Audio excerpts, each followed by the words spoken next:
vamos a ver errores de programación. Hace unos años ya llovió, incluso algunos igual no habían ni nacido. Se estampó un cohete de la NASA, ¿no? ¿Cuál fue el problema? Bueno, pues creo que fueron que los americanos trabajaban en millas por hora y el resto del mundo trabaja en el sistema internacional. Nada nuevo, los americanos por su lado. Vale. Pues hubo una cosita ahí, hay una técnica en informática muy común que se llama conversión de tipos. Yo convierto un tipo en otro tipo. ¿Vale? Vamos a ejemplificar. Tengo doble temperatura, 15.9, no está mal. Y tengo una función aquí, una función pequeñita, public static void imprime temperatura in valor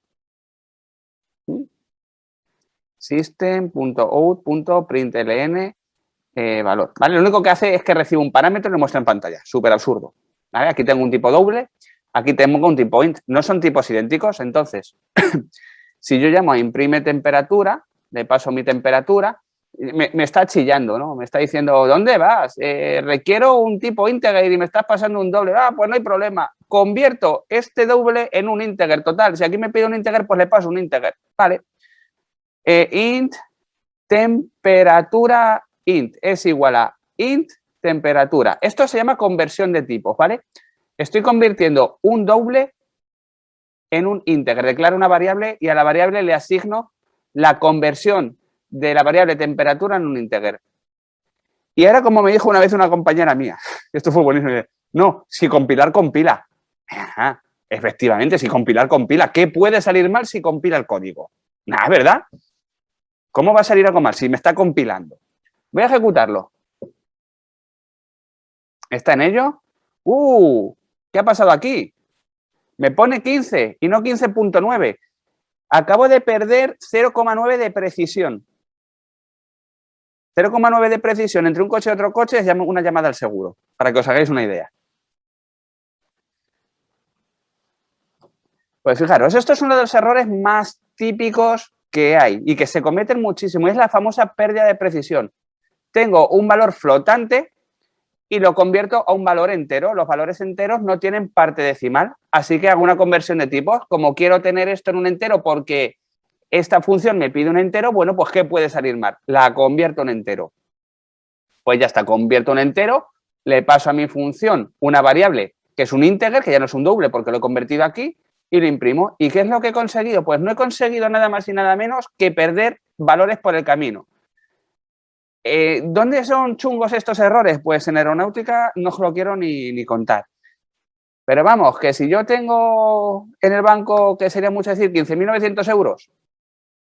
¿No? Euros, vamos a cambiar aquí esto, euros int, imprime euros. Vale, vamos a buscarla aquí. Vamos a poner. Ajá, pues he pasado de tener 15.900 euros a tener 15.000 únicamente. Efectivamente, eurosint es el nombre que le doy a la variable. Mira, primero declaro una variable que se llama euros, ¿vale? Con valor 15.900. Yo quiero mostrar ese valor en pantalla, entonces le digo a la función imprime euros que imprima el valor de la variable euros, pero se queja. ¿Por qué se queja? Porque me dice que mi función imprime euros necesita un valor de tipo integer, pero este valor es de tipo doble, entonces no puede. ¿Qué hago yo aquí? Hago una conversión de tipos. Pues creo una nueva variable que se llame int eurosint. ¿Vale? Le voy a poner así. Y ahora le digo que eurosint es igual a forzar que mi variable euros sea de tipo integer. Y ahora sí. Ya no me da. Esto yo os digo. El gran comentario que un día fue, no, si por lo menos compila. Ya, si el problema no es que compile, el problema es lo que pasa cuando lo ejecuto. ¿Vale? Ahí está, eurosint igual int euros. ¿Vale? Pues ya está. Pues he pasado de 15.900 fuera. La solución a este problema no es que yo haga un cast, ¿vale? La conversión de tipos recibe el nombre de cast. La solución a esto no es hacer un cast, no. La solución a este problema es que yo cambie el tipo de parámetro que recibe mi función. Uno de los múltiples soluciones. En Java existe una cosa que se llama sobrecarga de funciones, que ya la veremos, ¿no? Nos permite tener múltiples funciones con un mismo nombre, pero distinto tipo de datos de parámetros o distintos parámetros. No nos vamos a meter ahí de momento. Simplemente que veáis lo que es la conversión de tipos y cómo una chorrada son 900 euros de diferencia o varios millones de dólares tirados a la basura porque unos hablaban en millas por hora y otros en kilómetros por hora. Sí, lo que has dicho, J, era lo correcto, era cambiar el tipo de dato de esta función. Tenemos más errores que además, bueno, son sencillos de ver cuando los conocéis. Otro error típico, tipiquísimo, es un error denominado error de out of bounds. Y dentro del out of bounds, el más típico es el off by one. Toma ya. Bueno, pues esta palabrería se define de una forma muy sencilla. Tengo un array de 5 elementos, ¿vale? Y quiero imprimir la posición 0, systemout.println. Voy a imprimir la primera posición, 0. Como bien sabéis, en el mundo de la informática se empieza a contar por el 0. Yo le doy aquí, me va a poner que es un 0 porque no he inicializado ese array ni nada. 0. ¿Todo bien? Perfecto. El problema es que cuando llevamos poco tiempo con el tema de los arrays, solemos decir, pues si aquí hay un 5 y quiere decir que esto tiene 5 elementos, yo aquí podré poner un 5 también, ¿no? A ver, y si le doy ahora, ¿qué pasa esto? ¿Qué podemos tener aquí? ¡Pum! Ha explotado. Fijaros, index 5 out of bounds for length 5. ¿Qué ha pasado aquí?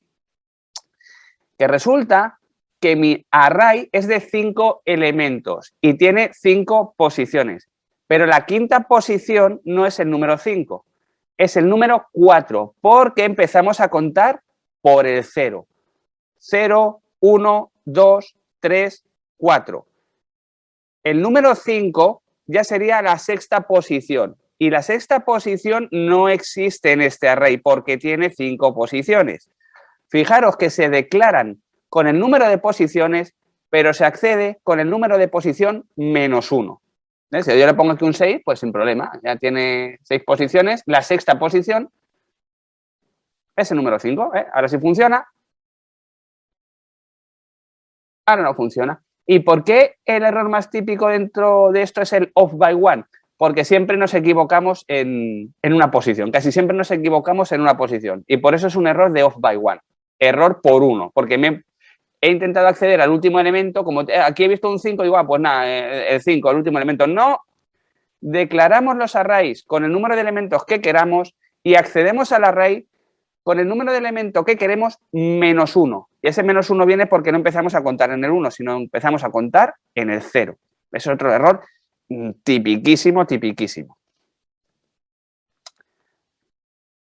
El array, Alfonso, lo vas a utilizar en prácticamente cualquier elemento de tu vida cotidiana programando. Por ejemplo, el otro día estaba yo haciendo una función que consistía en eliminar, en contar cuántas veces aparece una letra en un array o una palabra en un array, ¿no? Yo tenía un array de tipo string, palabras igual, hola, hola, ve, hola. Y bueno, pues en estas circunstancias yo tenía que crearme otro array, perdón, que no he puesto aquí las llaves, en el cual solamente tuviera las palabras que no fueran únicas, ¿no? Entonces, por ejemplo, para buscar duplicados, te construyes un array con todas las palabras, lo vas recorriendo y lo sacas. Efectivamente, en ese array hay 3 solas. En Java no hace falta que lo haga así, ¿no? En Java tenemos las listas y las colecciones que, bueno, si meto varios elementos duplicados me los quitan, pero en otros lenguajes no lo tenemos. Los arrays prácticamente os los van a devolver en cualquier parte. Cuando tengamos una serie de valores, un array con los valores. Cuando tengamos las temperaturas de enero a diciembre, en lugar de tener 12 variables de tipo float, ¿no?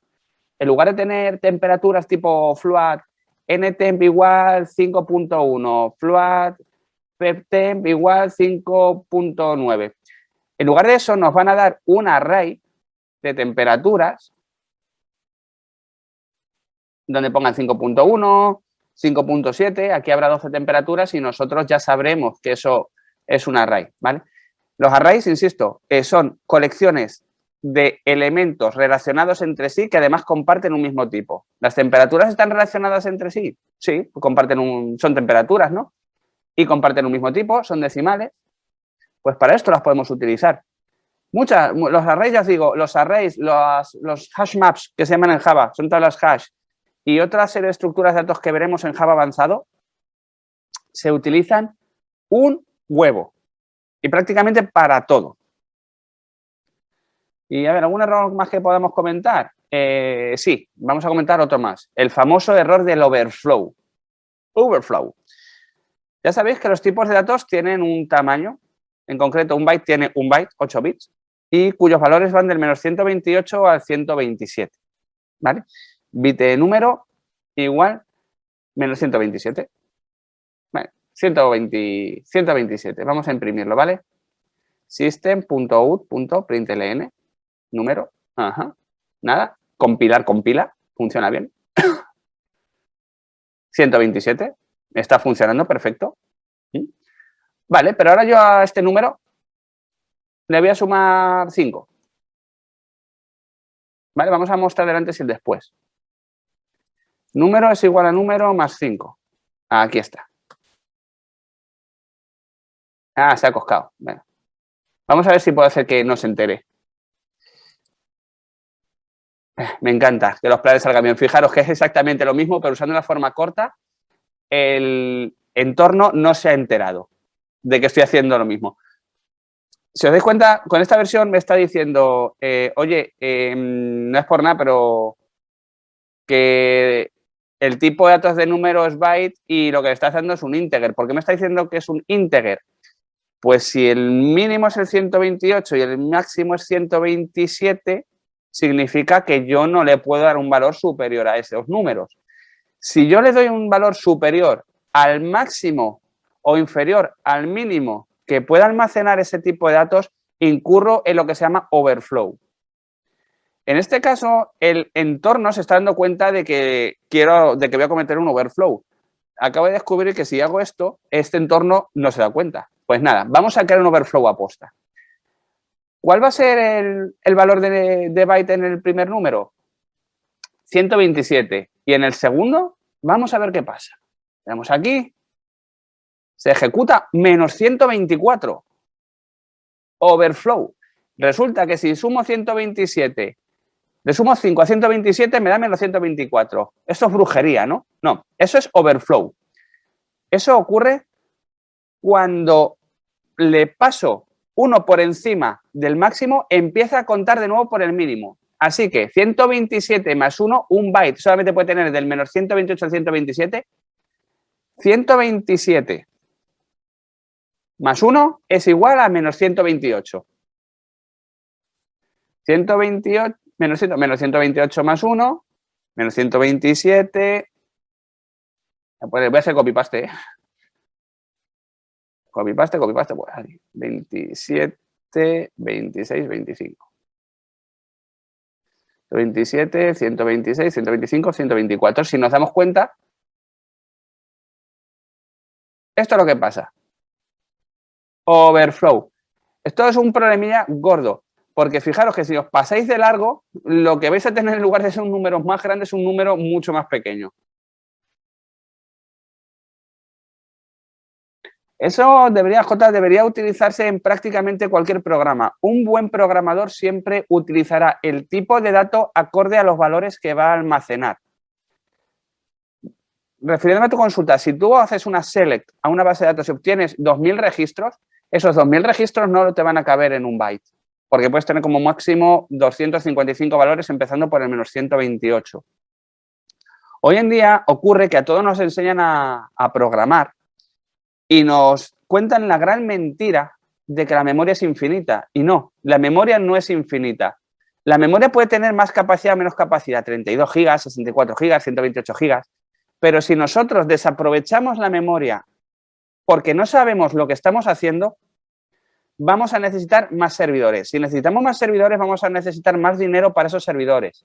Pero no solamente más dinero para esos servidores.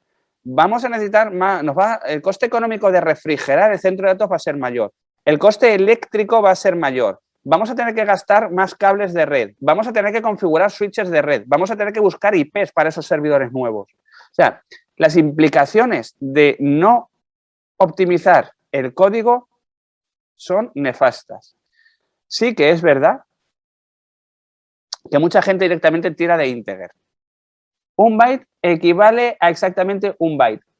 Un megabyte son 1024 kilobytes y 1024 kilobytes son 1024 bytes. O sea, un GB, te lo pongo aquí, un GB es igual a 1024 MB,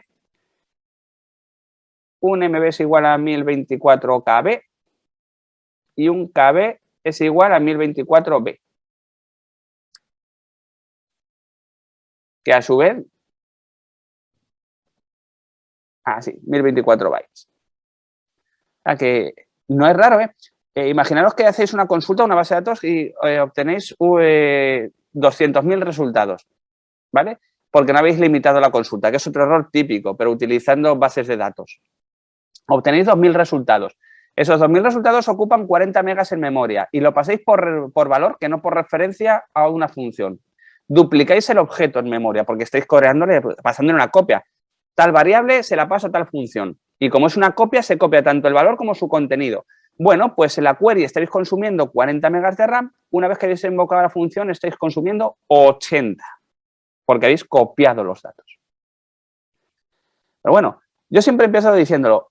Aprender primero los tipos de datos Integer y una vez que ya estéis familiarizados con ellos, ya veréis cuándo tenéis que utilizarlos o no, ¿vale? También es cierto que la optimización prematura es la causa de todos los males y las microoptimizaciones más.